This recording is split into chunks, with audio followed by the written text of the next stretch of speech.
तर्जुमान दफ्तर खारजा डॉक्टर मोहम्मद फैसल का कहना था कि मकबूजा कश्मीर में भारतीय मजालिम जारी हैं, जबकि लाइन ऑफ कंट्रोल और वर्किंग बाउंड्री पर भी भारतीय अफवाज नवा बरस सीज फायर माहे की 335 मरतबा खिलाफ वर्जी कर चुका है और इस दौरान 17 निहत्ती शहरी शहीद और 65 से ज्यादा जख्मी हो चुके हैं। गुज़श्ता रोज भारतीय deputy high commissioner JP Singh को भी दफ्तर खारजा तलब करके एहतजाज किया गया था।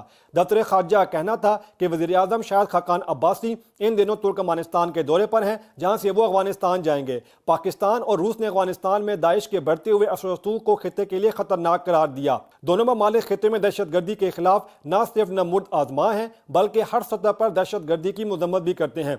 पाकिस्तान रूस समेत किसी भी मुल्क के खिलाफ पाबंदियों की मजम्मत करेगा। रूसी माहिरीन पाकिस्तान में तवानाई के शोबे में जिद्दत के लिए काम करेंगे और मुल्क में LNG में काम करने को तैयार हैं।